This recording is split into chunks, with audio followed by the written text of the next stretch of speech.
एक छोटे से गांव में एक गरीब आदमी रामू अपनी पत्नी मीरा और बेटे मोहन के साथ एक छोटी सी झोपड़ी में रहता था। झोपड़ी पुरानी और कमजोर थी, जहां बरसात में पानी टपकता और ठंड में ठिठुरते हुए रातें काटनी पड़ती। रोजमर्रा की जरूरतें भी पूरी करना उनके लिए एक संघर्ष था। रामू लकड़ियां काटकर अपना और अपने परिवार का गुजारा करता था। मीरा अपने बेटे मोहन के भविष्य को लेकर हमेशा चिंतित रहती थी। वह चाहती थी कि मोहन एक अच्छी जिंदगी जी सके, पर हालात उनके सपनों पर भारी थे। वहीं रामू थका हुआ तो था, पर अपने परिवार के लिए कुछ बेहतर करने की उम्मीद में हर रोज मेहनत करता था।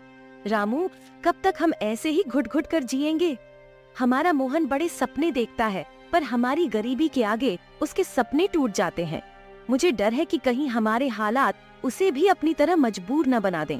मीरा, मुझे भी ये ख्याल तड़पाता है, पर क्या करे, मैं अपनी तरफ से पूरी कोशिश कर रहा हूँ। हर रोज मेहनत करता हूँ कि शायद कुछ बेहतर हो सके। पर किस दिन के लिए रामू? अब तक तो कुछ भी नहीं बदला। हमारा घर वैसे ही जर्जर है और पेट भर खाना जुटाना भी मुश्किल हो रहा है। मोहन के सवालों का जवाब देते देते अब मेरी हिम्मत टूटने लगी है। सच कह रही हो मीरा, पर मेहनत करने के अलावा हमारे पास और कोई रास्ता भी तो नहीं। शायद एक दिन हमारी मेहनत रंग लाएगी और मोहन को वो जिंदगी दे पाएंगे जो हम सोचते हैं। मुझे भी एक उम्मीद की किरण चाहिए रामू। कुछ तो ऐसा हो जिससे हम अपने बच्चे के लिए एक अच्छा भविष्य बना सकें। बस थोड़ा और सब्र रखो मीरा, वक्त बदलते देर नहीं लगती है। अगले दिन रामू जंगल में लकड़ियां काट रहा होता है, तभी कुछ सैनिक उसके पास आते हैं। अरे रामू, राजा साहब ने तुम्हें महल में बुलाया है, तुम्हें हमारे साथ चलना होगा। मुझे? लेकिन मैंने क्या गलती की है? गलती नहीं की है रामू। राजा साहब ने तुम्हारी मेहनत और ईमानदारी के बारे में सुना है।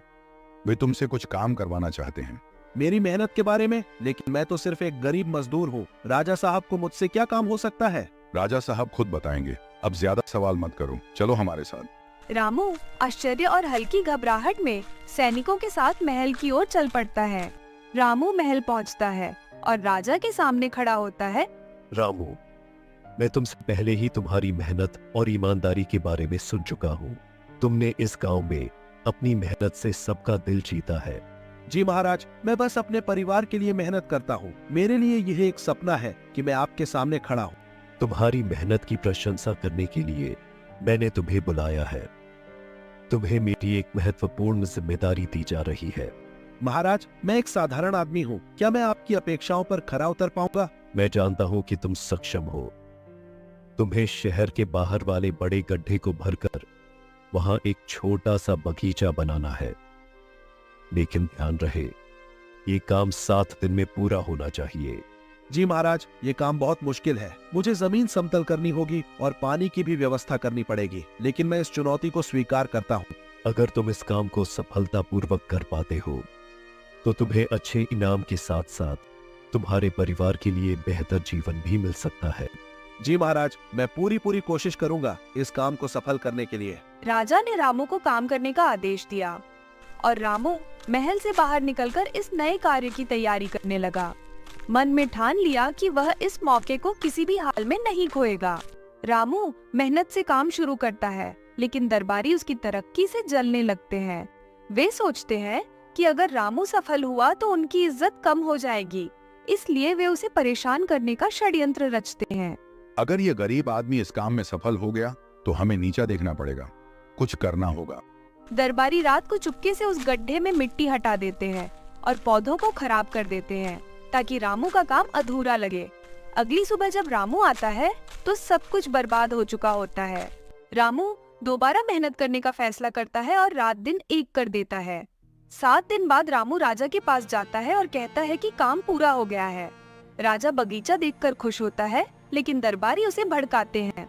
महाराज, इस गरीब ने काम में कोताही बरती है।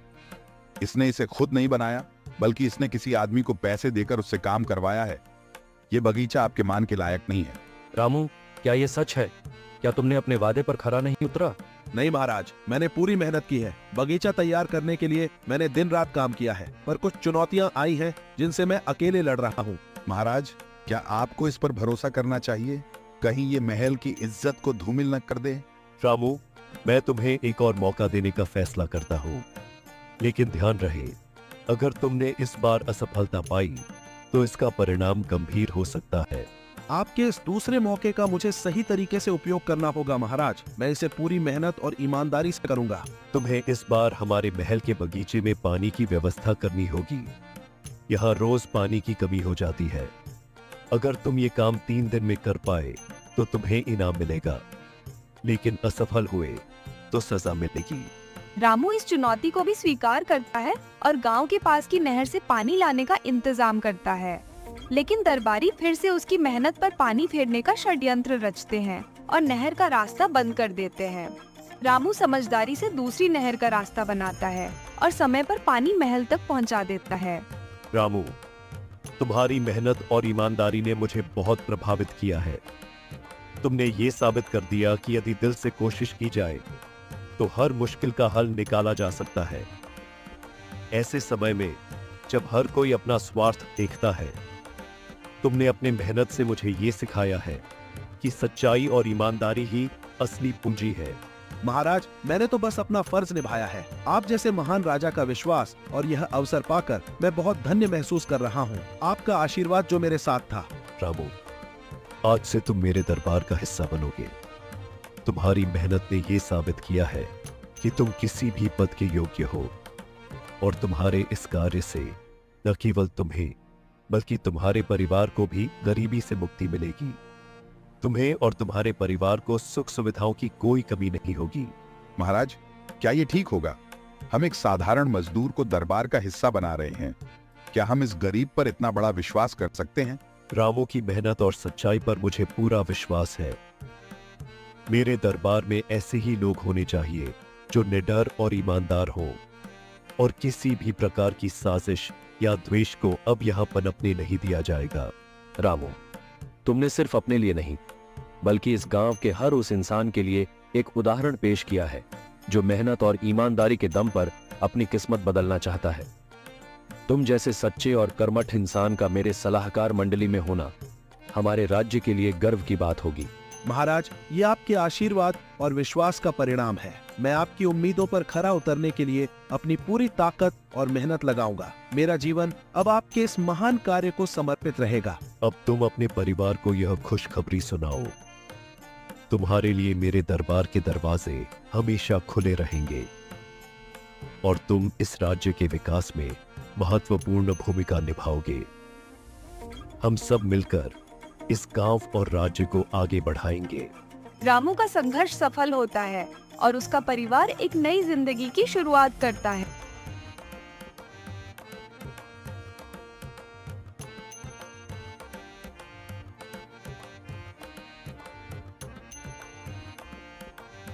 अमन ने अपनी जिंदगी में बहुत से अच्छे काम किए थे। उसने बेसहारा लोगों को सहारा दिया, गरीबों की मदद की, और जहाँ भी किसी ने उसे पुकारा वह वहाँ मदद के लिए पहुँचा। उसकी मदद से कई लोगों की मुश्किलें आसान हुई, उनकी जिंदगियों में नई रोशनी आई। लेकिन एक सवाल हमेशा उसके मन में गूंजता रहता था, क्या उसे उसके जाने के बाद भी कोई याद रखेगा? क्या उसकी नेकी और उसके अच्छे काम कभी किसी की यादों में जिंदा रहेंगे, जैसे बड़े बड़े लोगों की यादें सदियों तक जिंदा रहती हैं? गांधी, भगत सिंह, बड़े लोग, उन्हें तो लोग उनके महान कामों के लिए हमेशा याद रखते हैं। क्या मैं भी ऐसा कुछ कर सकता हूँ जो मुझे भी मेरे जाने के बाद याद रखे? क्या मेरी भी कोई ऐसी कहानी बन सकती है जो लोगों के दिलों में रह जाए? मुझे कुछ ऐसा करना होगा जो सिर्फ मेरे लिए नहीं बल्कि दूसरों के लिए भी मायने रखे। एक ऐसा काम जो मेरी पहचान बन जाए, मेरी जिंदगी को एक मकसद दे। वो एक पुरानी किताब उठाता है और उसके पन्ने पलटने लगता है। तभी एक गांव की तस्वीर उसके दिमाग में उभरती है, जहां लोग गरीबी और समस्याओं से जूझ रहे हैं। शायद वहीं जाकर कुछ बदला जा सकता है। अमन अपने दोस्त रवि के पास जाता है। रवि, मैंने अपनी जिंदगी में हर तरह से लोगों की मदद की, पर ये सब बस कुछ वक्त के लिए था। जैसे ही मैंने मदद की, कुछ समय बाद लोग भूल गए। कोई ऐसी छाप नहीं छोड़ पाया मैं। मुझे एक ऐसा काम करना है जो हमेशा याद रहे, जिससे लोग मुझे मिसाल की तरह पेश करें। तो तू चाहता है कि लोग तेरे बारे में किताबों में लिखें, तेरी कहानियां सुनाएं और तेरे ऊपर डॉक्यूमेंटरीज बने?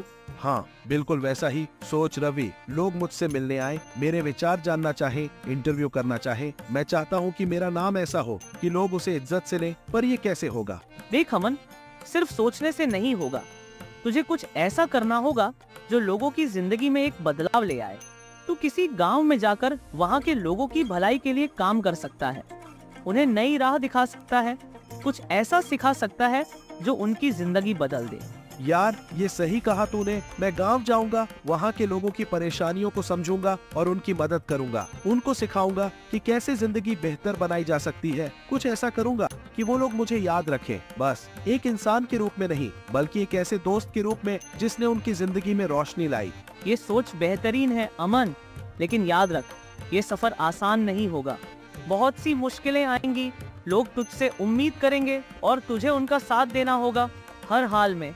मुझे मंजूर है रवि, मुश्किलें आएंगी, लेकिन मेरे इरादे पक्के हैं। मैं वो बदलाव बनूंगा जो लोग अपनी जिंदगी में देखना चाहते हैं, और एक दिन ऐसा आएगा कि लोग मुझे याद करेंगे मेरे कामों के लिए, मेरी लगन के लिए।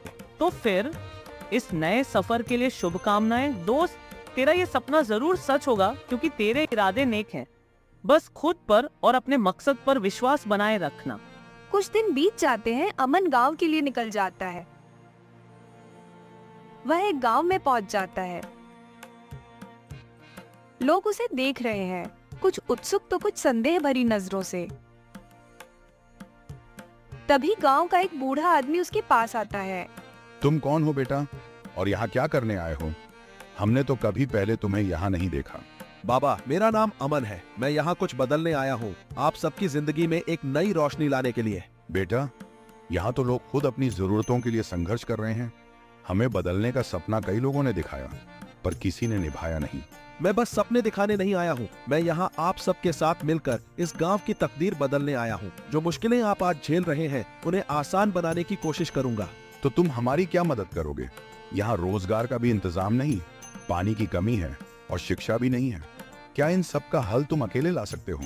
मैं अकेले शायद नहीं कर पाऊंगा, लेकिन अगर आप सब मेरे साथ हैं तो हम मिलकर इसे मुमकिन बना सकते हैं। मुझे आपका भरोसा चाहिए और आपकी मेहनत का साथ। क्या आप सब मेरा साथ देंगे? ठीक है बेटा, हम देखेंगे कि तुम क्या कर सकते हो। हमारी उम्मीदें टूट चुकी हैं, पर शायद तू हमारी टूटी उम्मीदों को फिर से जोड़ सके। धन्यवाद बाबा, मैं वादा करता हूँ कि मैं आपका भरोसा नहीं तोड़ूंगा। इस गांव को एक नई दिशा मिलेगी और हम सब मिलकर इसे एक बेहतर जगह बनाएंगे। अमन ने ठान लिया था कि वो इस गांव की तकदीर बदलकर रहेगा। यहाँ के लोगों को बेहतर जिंदगी देने का सपना लेकर वो इस नए सफर पर आया था।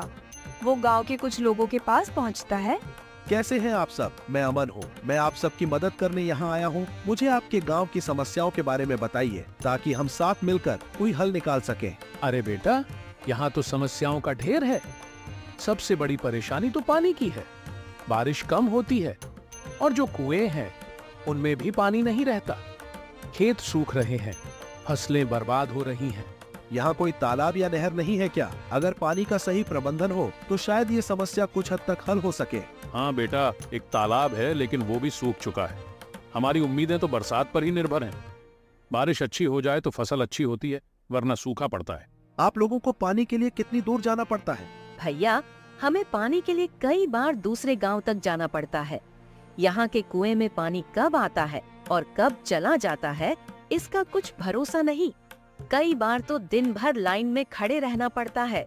अमन ने समझ लिया था कि इस गांव में पानी की समस्या सबसे बड़ी है। अगर वो इसे हल कर सका तो गांव वालों की जिंदगी में एक नई शुरुआत हो सकती है। अब उसका मकसद साफ था, सबसे पहले इस गांव में पानी की व्यवस्था करना। दोस्तों, मैंने देखा है कि पानी की समस्या इस गांव की सबसे बड़ी परेशानी है। अगर हम इस समस्या का हल कर लें तो आपका जीवन काफी हद तक आसान हो सकता है। क्या आप लोग इस पर मेरा साथ देंगे? अरे बेटा, हम सब तैयार हैं, लेकिन ये कैसे होगा? हमारे पास तो न पैसे हैं और न ही संसाधन। हम मिलकर एक तालाब बनाते हैं और बरसात का पानी उसमें इकट्ठा करेंगे। इससे हमें पूरे साल के लिए पानी मिल सकेगा। साथ ही सरकार से भी मदद मांगी जा सकती है। इसके अलावा कुछ कुएं हैं जिन्हें गहरा करने की जरूरत है। अगर हम मिलकर काम करें तो ये मुमकिन है। अमन भैया, हम सब तुम्हारे साथ हैं। अगर आप कहो तो हम दिन रात मेहनत करने के लिए तैयार हैं।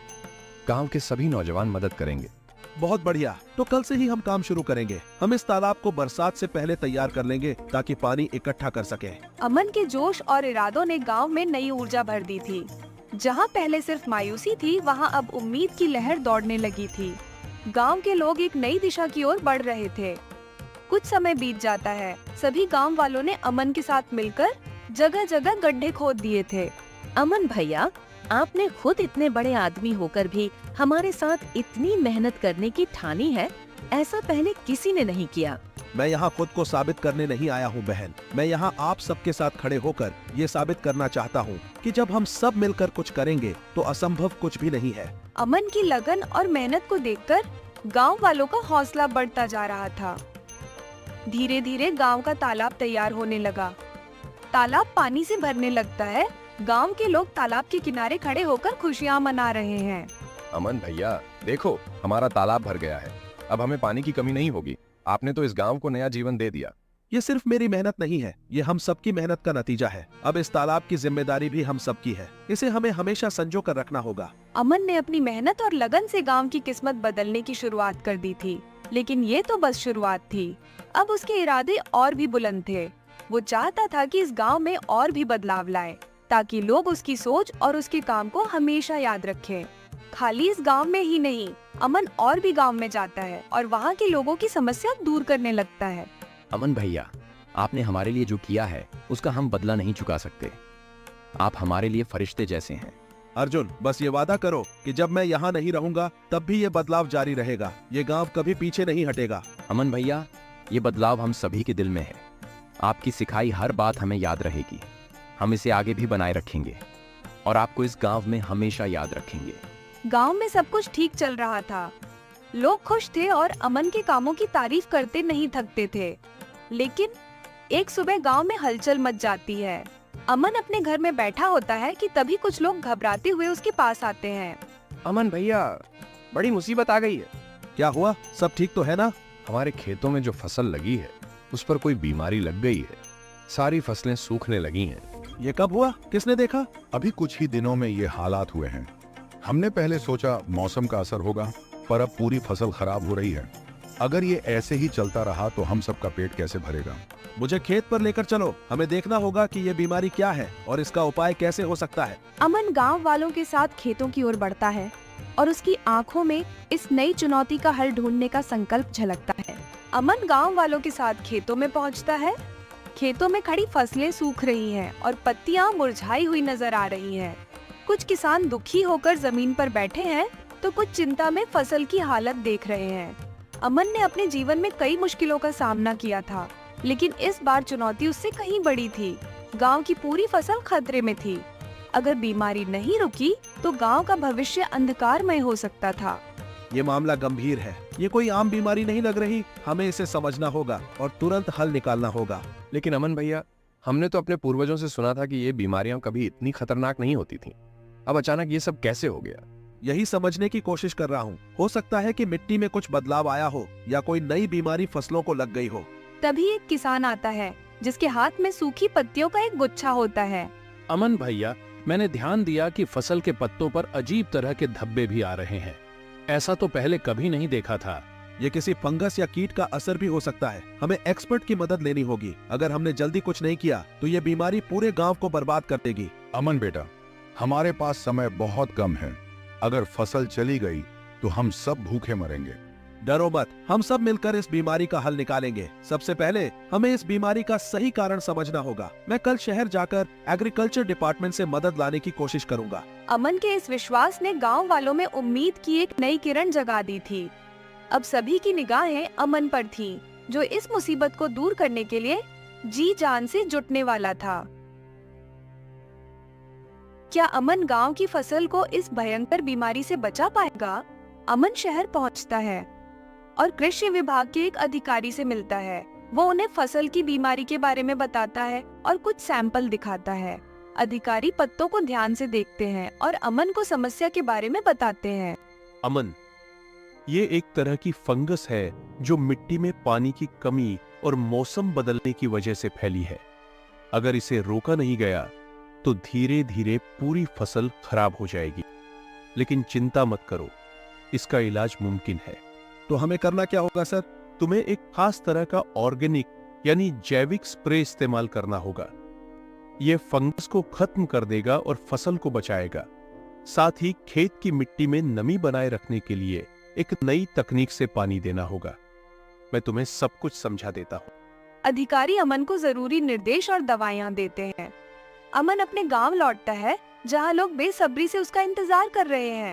अमन गांव वालों को बताता है कि कैसे इसमें फंगस फैला है और हमें क्या करना होगा। गांव के सभी लोग अमन के बताए तरीकों के अनुसार काम करने लगते हैं। जैविक स्प्रे का छिड़काव किया जाता है और मिट्टी में नमी बनाए रखने के लिए नई तरीके से सिंचाई की जाती है। ध्यान रखना, अगले कुछ हफ्तों तक हमें यही तरीका अपनाना है। सब मिलकर मेहनत करें, हमें अपनी फसल को ठीक करना है। हाँ अमन भैया, हम दिन रात मेहनत करेंगे। आप बस जैसा कह रहे हैं हम वैसा ही करेंगे। अमन और गांव वालों की मेहनत आखिरकार रंग लाई। कुछ ही हफ्तों में फसलें फिर से हरी भरी नजर आने लगी। गांव वालों के चेहरे पर मुस्कान लौट आई थी। अमन बेटा, तुमने तो हमें बचा लिया। अगर तुम ना होते तो शायद हम सबकी हालत खराब हो जाती। आप सबने भी खूब मेहनत की, मैं तो बस आप सबके साथ हूँ। अमन की इस मदद को गांव वाले कभी नहीं भूल पाएंगे। अब वो वाकई ऐसा इंसान बन चुका था जिसे लोग हमेशा याद करेंगे। अमन अब इस दुनिया में नहीं था, लेकिन उसकी यादें गांव के हर कोने में बसी थीं। गांव वालों ने तय किया कि हर साल 1 नवंबर को अमन के जन्मदिन पर उसे याद किया जाएगा। अमन ने हमें सिर्फ एक बेहतर जिंदगी के बारे में नहीं बताया, उसने हमें जीने का तरीका सिखाया। आज उसका जन्मदिन है और हम उसे हमेशा इसी तरह याद करेंगे। इस तरह अमन की यादें हर साल 1 नवंबर को ताज़ा होती। वो भले ही वहाँ नहीं था, पर उसकी मौजूदगी हमेशा उनके दिलों में जिंदा रहती थी। अमन के दिए हुए उस उजाले को गांव वाले पीढ़ी दर पीढ़ी आगे बढ़ाने का वादा करते थे। अगर वीडियो पसंद आई तो वीडियो को लाइक, शेयर और चैनल को सब्सक्राइब करें और कमेंट में बताएं वीडियो कैसी लगी।